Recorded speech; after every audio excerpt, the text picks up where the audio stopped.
Good morning, everyone. This is Food is a Conversation Alumni Edition. Sorry for being a bit late. I had some technical issues. And in the meanwhile, I'm waiting for my guest today, who is dialing in from Tokyo. And so these conversations are about to introduce the member of our ecosystem, the future food ecosystem, who attended any of the educational programs throughout the last years. Let it be the Food Innovation Master Program, summer schools, or the boot camps, what we organize with FAO. And this is actually a very timely matter because we are almost actually 1 month away from our digital bootcamp. And Chris, who is our guest today, he actually attended one of the bootcamps last year. So I'm just waiting for him to join the conversation.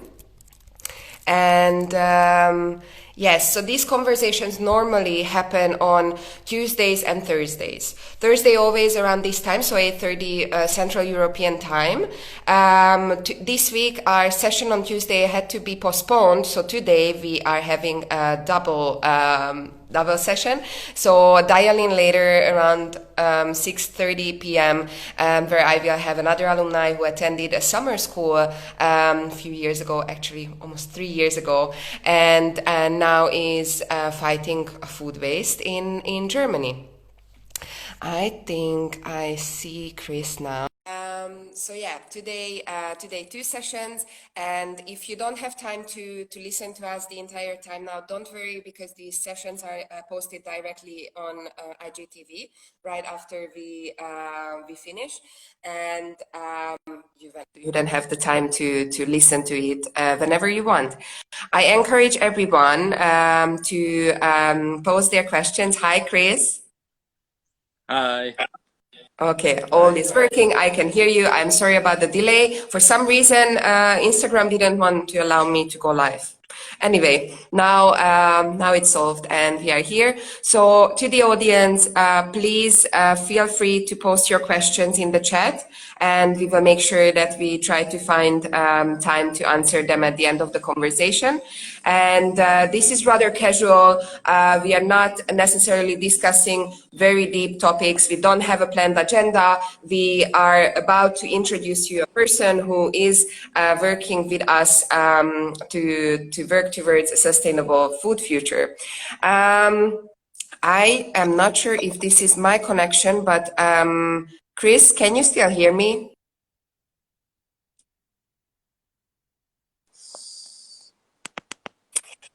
Chris? Yes, sorry, can you hear me okay?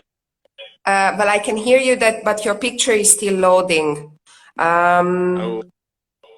So maybe I will ask you to leave and come back again. Sorry, just to make sure that we can also see you while you talk. Yeah, no problem. Sorry. Yep. One sec. Okay. Just give me 1 minute. Thank you.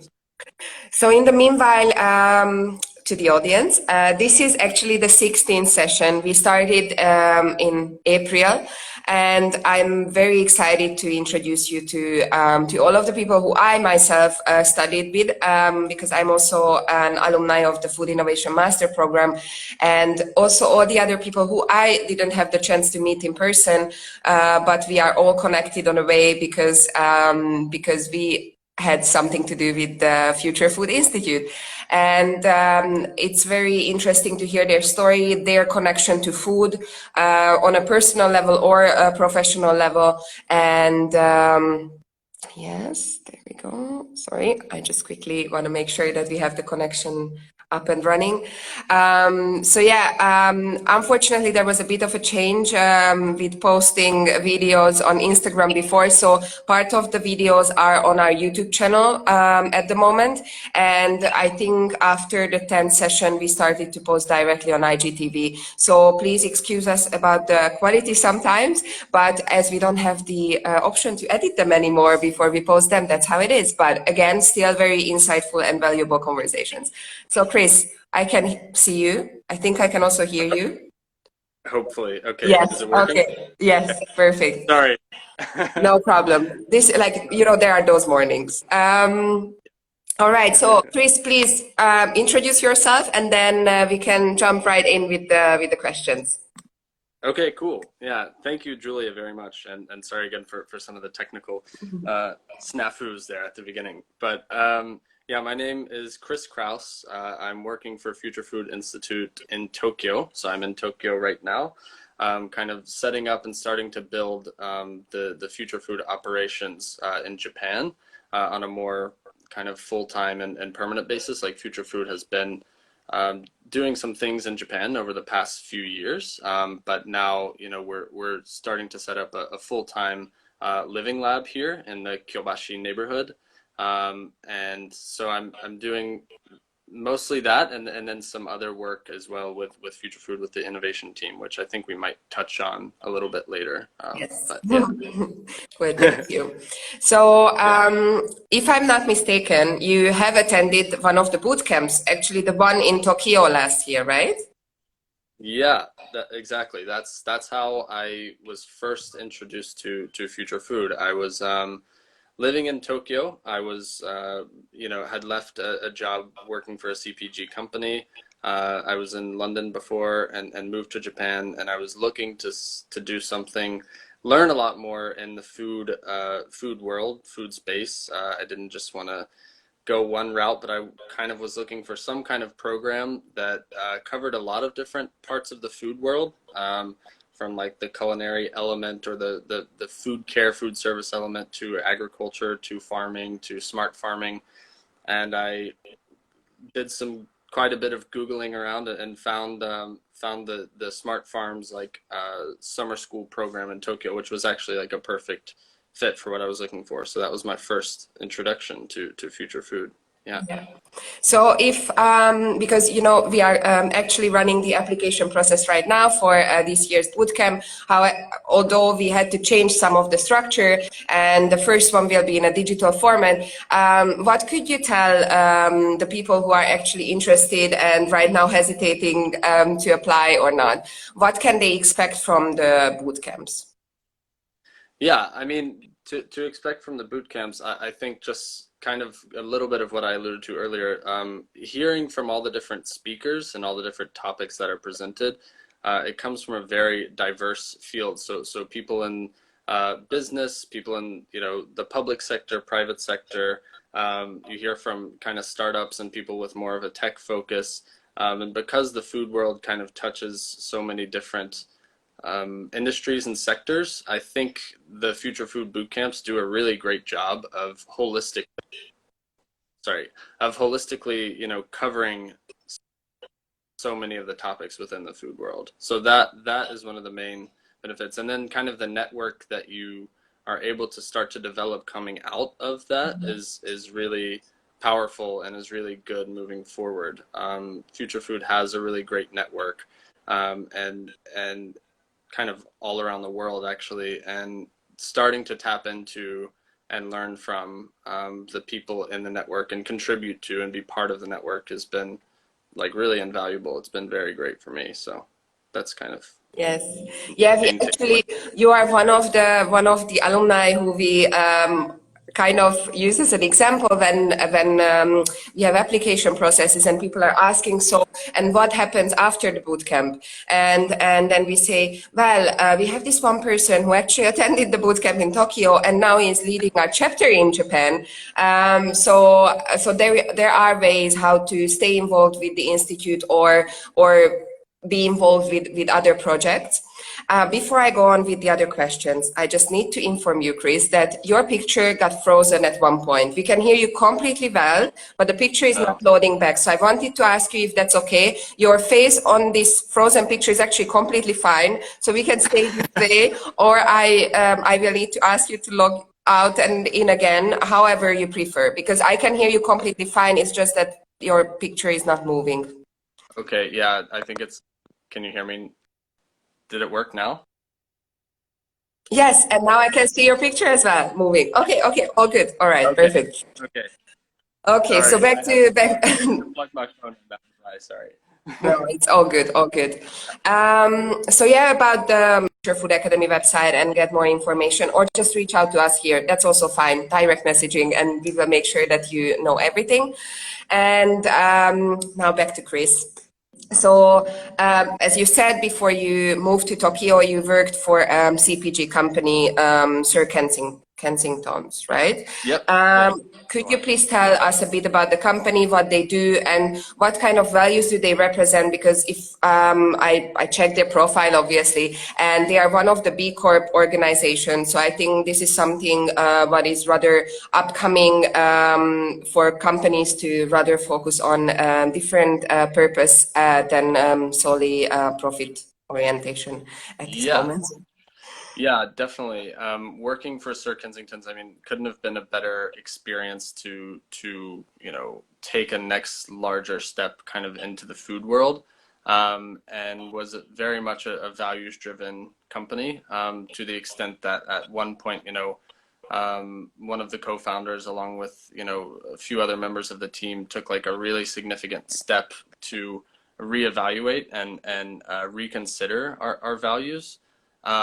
I definitely should have had the company values on hand. I'm sorry, I can send those out Don't worry. afterwards. But ultimately, like from everything from supply chain and clean ingredients to how we were treating our people and hiring, and who we were doing business with and who we were doing marketing with. I think they really stuck to their core values, for sure. And it was pretty cool to see, still with such a young company, but with leaders who really absolutely did care about the greater good and more than just making a profit.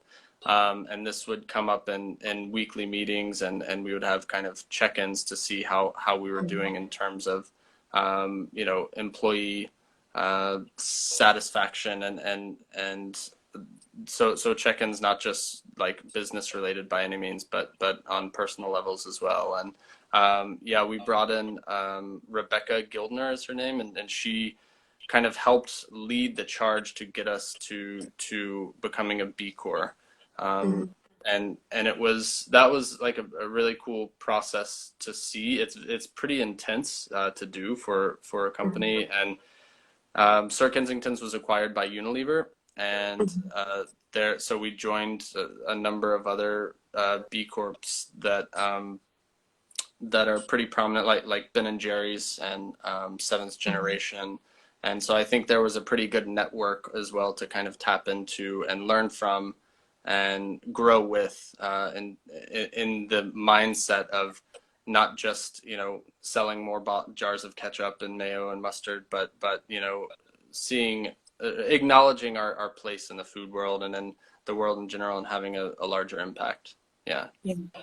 Um, I am not familiar, so I never went through such a process. But do I understand it correctly that it's basically a holistic approach of being sustainable in terms of like starting from your sourcing, your production line, how you distribute, how you maintain the relationship within the supply chain, and including obviously your employee management as well. Like that's how I should look at this B Corp Yeah, attitude. exactly. Yeah. Yeah, Okay. so it's not just like supply and value chain related. It comes down to like the human resources element of it, and yeah, kind of like employee satisfaction. And also, one of the things that was initiated at Sir Kensington's was, we actually got, for every volunteer day we worked, we received an extra vacation day. So it was like really incentivized to contribute to something better. And it could be volunteer work in related to food or not related to food. And we did some work with Edible Schoolyard as well. We kind of hosted them in the office for a few like workshops. And we also, Stephen Ritz with the Green Bronx Machine, we brought him in for like a lunch and learn Nice. program.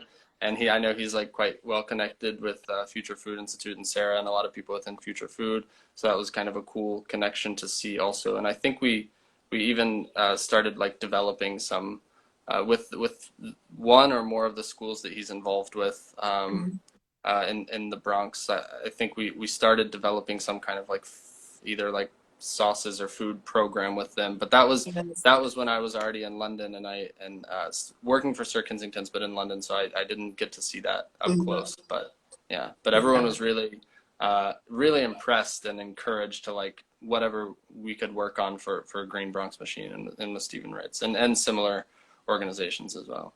Yeah. Yeah. I'm really happy to see that more and more organizations are having this collaborative model and actually can lead by example.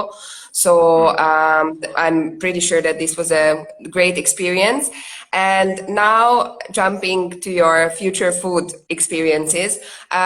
So could you explain a bit about the Living Lab? So what is a Living Lab? What we are now like opening or you are working on in Tokyo, and what is your role with the Japanese chapter, and hopefully in the future building like rather an Asian network as well with other alumni in India, for example, and so on. Hmm. Yeah. Yeah, I had a really good conversation yesterday with Anusha and Ah, Elizabeth. okay, nice. Yeah. Yeah, it was great. So the current Living Lab Scuderia, yeah, in Bologna, kind of the HQ. That one's like been around. I'm actually not too sure how many years, and has like some food service components and has a whole lot going on in it. So I think the eventual goal could be to have maybe something that's like as robust as that. For now, we're trying to do like a lot of the same, kind of host a lot of events, Mhm. start to build a community in these four different spaces, primarily four spaces in the Kyobashi neighborhood. So we're doing that in collaboration with a forward-thinking Tokyo real estate development company here called Tokyo Mhm. Tatemono, and Mhm. they have these great spaces, some of which have like full kitchens, and some are more kind of set up for kind of educational, like conference style setup, and it's all in the Kyobashi neighborhood. And ultimately, what I'm trying to do and what we're as Future Food doing is bringing together people involved in the food community to move food forward and to try and do all that we can to create better opportunities and a more equitable and sustainable food system through events and experiences and activities in these different Kyobashi Living Lab locations, with the Tokyo Food Lab being the headquarters of Kyobashi Living Lab.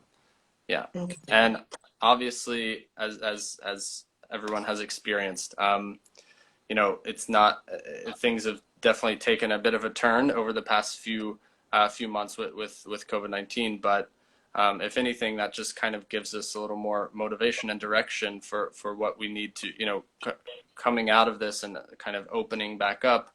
A lot of the events and the discussions and the conversations that we're having are focusing on, what the future food systems will and should look like, and not to get back to normal, but get back to a new, improved, hopefully more sustainable, normal for the food world Yeah. and food systems.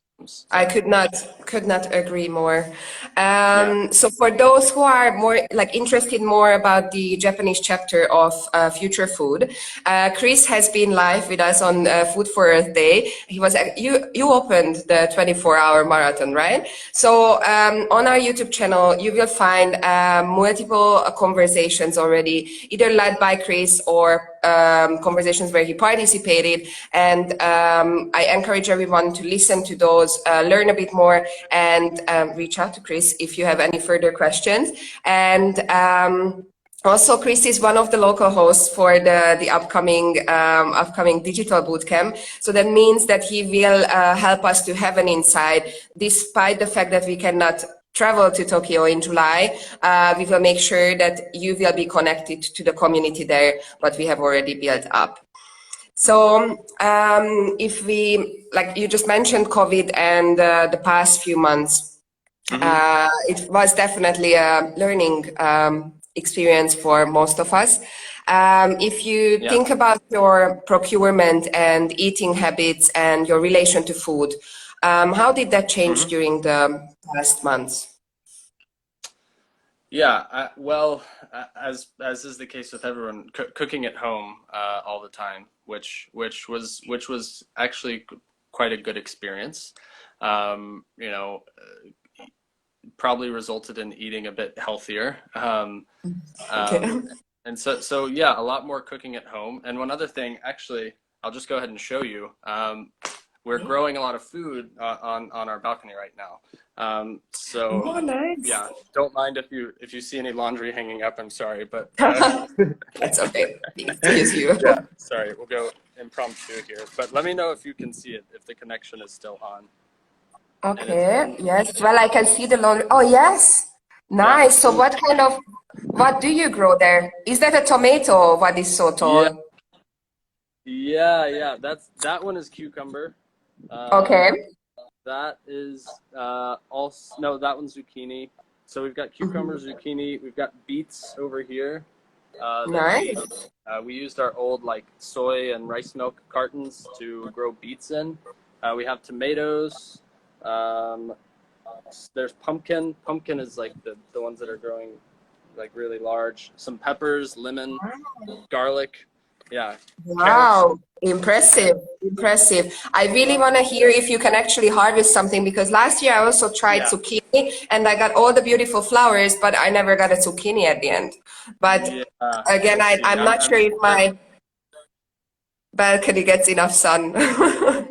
Yeah, yeah. I'm sure there have already been some failures with it and there will be more to come, but it's a really good experience and it's really good. I mean, going back to your question, I think ultimately just like trying to get more connected to where our food comes from and being a part of the process of seeing how it grows and taking care of it and yeah, is super important. I think that's probably like we all kind of need a little bit more of that to in order to start to curb our consumption habits, improve our consumption habits, I think. So that, in my life has been like kind of a little endeavor that's been impactful and pretty fun to try and do.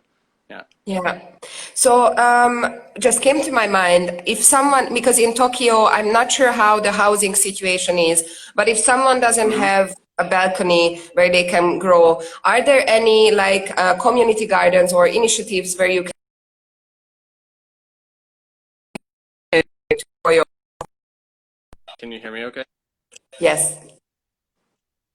Yeah, sorry, it was going out just a little bit. Yeah, so there are definitely community gardens. Hmm. And actually if you kind of start to bike out near like Western Tokyo, we just did this the other day. There are tons and tons of farms that are like right in the city, which I had actually never seen. I was amazed. And I don't think those are community farms, but yeah, there are a handful of community farms despite it being quite densely populated. But like there's uh, a, a guy named John Walsh here, who's from New Zealand, but he's lived here for a long time. We talked to him quite a bit, and we'll continue to do events with him. But he's like a really good urban farmer, and he has a really sound like community garden that he grows a lot in, and it's something I want to look more into for sure. Kind of be able to get a little bit bigger space, and it doesn't cost a lot at all. And it's just a matter of probably like signing up and finding the right one.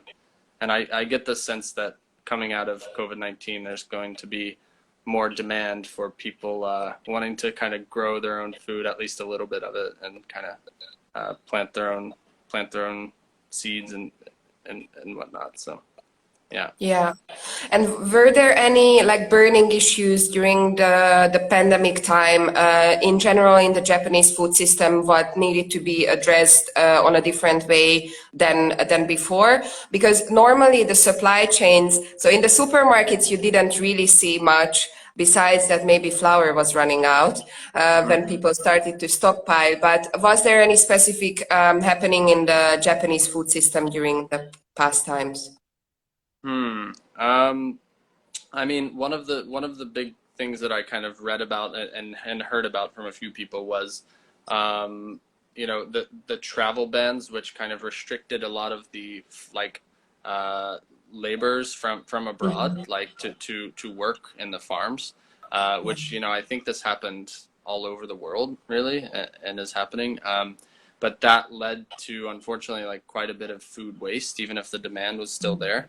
A lot of Yeah. food like going to waste in the fields because there weren't enough people coming into the country to help work on the farms, and that overall in Japan, there's been a pretty serious population decline in the past few years, and that directly hits a lot of rural areas here, and directly hits a lot of farmers and food producers. And Mhm. so that's definitely that was even more so kind of exposed and during the COVID-19 troubles.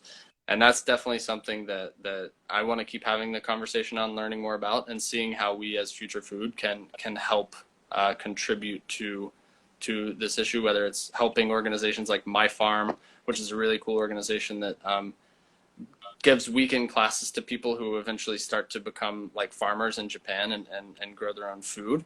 Really cool Yes. group. Or if it's like Pocket Marché is another platform, along with a few different platforms that provide like direct to consumer, farm to consumer service. Mhm. Or maybe setting up a market, and specifically focusing on certain areas, certain regions, to kind of bring some of their food in to give a new sales channel to. So we definitely want to help with the local issues as much as we possibly can. Yeah. Yeah. I remember now that you mentioned, so we went, like I myself not, but half of the team went to Tokyo in 2018 during our global mission. And one of the insights, what they told us that especially the farmers it's an aging generation, and that the government started to incentivize the younger generation to actually start farming. In order Mm. to make sure that they keep up with the locally sourced food supply. Yeah, very interesting. I Mm. mean, I really hope that we will see more and more of these initiatives. I don't, in generally, I don't necessarily believe it incentivized agriculture, because then is that sustainable if it needs to be incentivized? Mm. But I think in every country and every location um, there's still work to do in terms of policy making. So looking at the time, I will need to jump on our final question, and that's rather this. How do you imagine your utopistic food future? What do you wish for as your food future? And yeah, just share this with the audience as the Mm. last takeaway. My food future. Sorry, can you hear me okay? I realize I left Yes. the door open. There's a train No, going no, all good. by. Just experienced Tokyo a little bit. Yes. Yeah. So actually, I think my idealistic food future would incorporate a large degree of more of us becoming our own food producers. And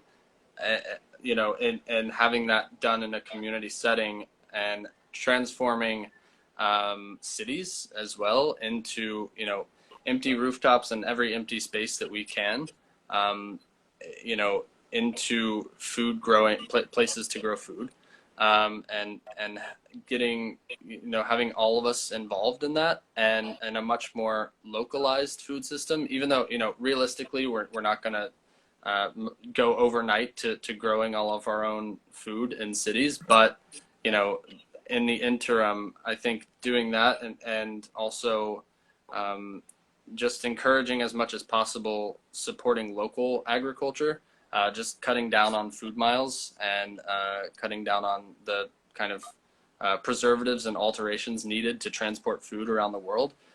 So shortening the distance, and building up local food economies, I think is yeah, that would probably be my one of my utopian visions for the future of food.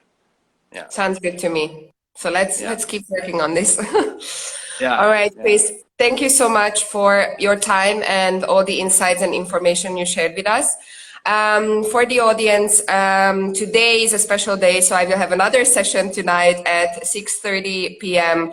Central European time, because we had to postpone the one from Tuesday. So if you have time, please dial in. If you didn't manage to listen from the beginning, this conversation will be available on IGTV, and keep watching all the Food is a Conversation alumni editions and get to know our network. Thank you so much. Have a lovely day, Chris. Thank you. Thanks, Julia, and thank you everyone. Yeah. Talk to you Bye. soon. Bye.